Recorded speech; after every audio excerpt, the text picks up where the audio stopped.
Life change. Galatians 4:4. Born to a woman, born what? Under the law. So chapter 5 says what? Did you see that? So he might what? Redeem those who were under the law, that they may receive the adoptionship of sons. You see that? Mm-hmm. Galatians 4:4. What does it say in chapter 4?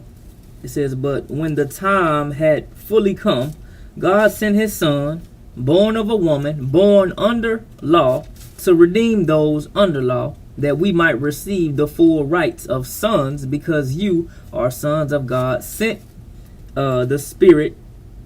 Oh, God sent the Spirit of his Son into our hearts, the Spirit who calls out, Abba, Father. So we see that. You see that. So you are no longer a slave, but a son. You're a son. And since you are a son, God has made you also an heir. Man, this is so easy, man. All we have to do is believe today, brother. You know, you don't have to put yourself under this shame and guilt and condemnation. And like I said, you know, stop trying to make God move and do something. You know, I was fasting and doing all these things, and I know people still do that. Man, I'm too skinny to be fasting. Me too. And I ain't got time to be doing all them rituals no more, man, like that. You know, trying to make God move and do something that he done already done 2,000 years ago. He said, you sitting up there doing this, and one day, you know, people like, man, said one day, he said he was sitting up there and he went to his room because he had to go fast, man. He's got to go do this because I'm holy, and I was doing this, and all of a sudden he kept smelling that food in there cooking. And his wife was in there cooking, and he said, ooh, man, he said, well, it ain't nothing but the devil. He said, I'm doing my job now. I'm rebuking this devil because I've got to fast in the Word of God. I've got to fast. I'm here for 3 to 4 hours. And he said, boy, that's what get it started smelling good. And then all of a sudden he smelled like garlic bread. He said, Lord, I know something wrong with me. He said, the devil trying to mess with me. What is going on here? He said, well, I'm going to tell you right now. He said, what is that? He said, there ain't nothing but some spaghetti and some bread in there, so you better get on up and go eat. So I quit doing all these rituals, man. You know, he's talking about you. Huh? He's talking about you. I quit doing all these rituals, man. I got to eat, man. You know, I can't make God move and do something that he done 2,000 years ago. He's already done it. It's a finished work of Jesus. We still trying to clean up on the outside when the inside is the one that's messed up. Mm. We still trying to run through rules and regulations and trying to keep the law and can't keep the law. If you were going down there, you know what, before the law came, just say that you was going to the Autobahn. You know, the Autobahn is a racetrack. Well, in Germany, you know what, they just go hundreds and hundreds of miles an hour. Oh yeah. They're not aware, you know why? There's no speed limit there. Let that speed limit come in. And then you know you're breaking the law. Now sin conscience come in. See, that's what happens with us. You know, Paul said the same thing. And if you read, I know where we were going to Galatians 4:21. You want to read that? Well, I was gonna get there, but I wanted to read 4:21. Okay, yeah, Hagar and Sarah. Hagar and Sarah. Start at the beginning. Yeah. It says, "Tell me, you who want to be under the law." One thing, Paul was struggling with this same issue. Yeah. He was trying to preach to the certain people out there. He was preaching the cross of Jesus Christ. And they wasn't hearing it because they were still... That's the same reason that they wanted to kill Jesus. Yeah. Because when they wanted to stone him. Because the Pharisees, you know, they kept the rules and the regulations. They said he was breaking the law. Of the Mosaic law. And God, the Lord was trying to show them, you know, there's a better way. So how would you get these people to understand that you can come in this way? Now, come in on Jesus' ticket. That you no longer have to go through this Mosaic law that you cannot keep. You tried, you have failed over and over and over again. So you see here that to tell you who wants to be up under the law, do you not listen to the law? For it is written that Abraham had 2 sons, one by the bondwoman and one by the free woman. So we know the bondwoman was named Hagar, and the free woman was Sarah. But the sons of the bondwoman was according to the flesh, and the sons of the free woman was through the promise. These are 2 allegories, as a symbolic gesture. Represent 2 covenants. Represent 2 covenants. So they represent 2 covenants. One covenant, Mount Sinai. Where did Mount Sinai come from? What happened on Mount Sinai? What happened? The 10 Commandments. Okay. The law.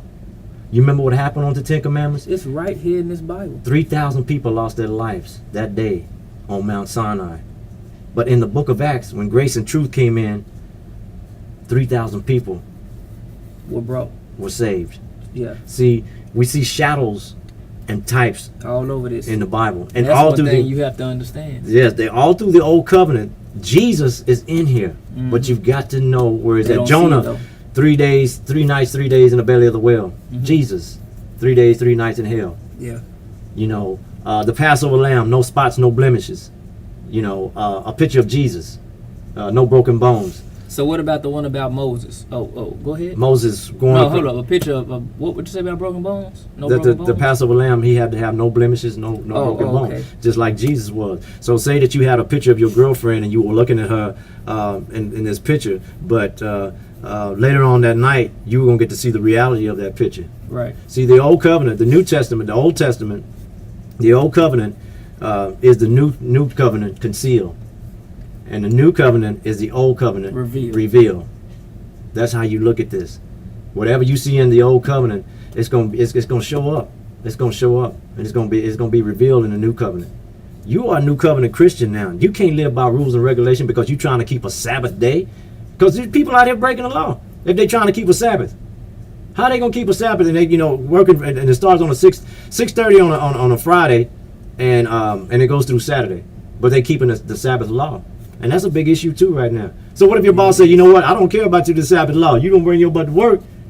You just Sabbath yourself on up out of here then.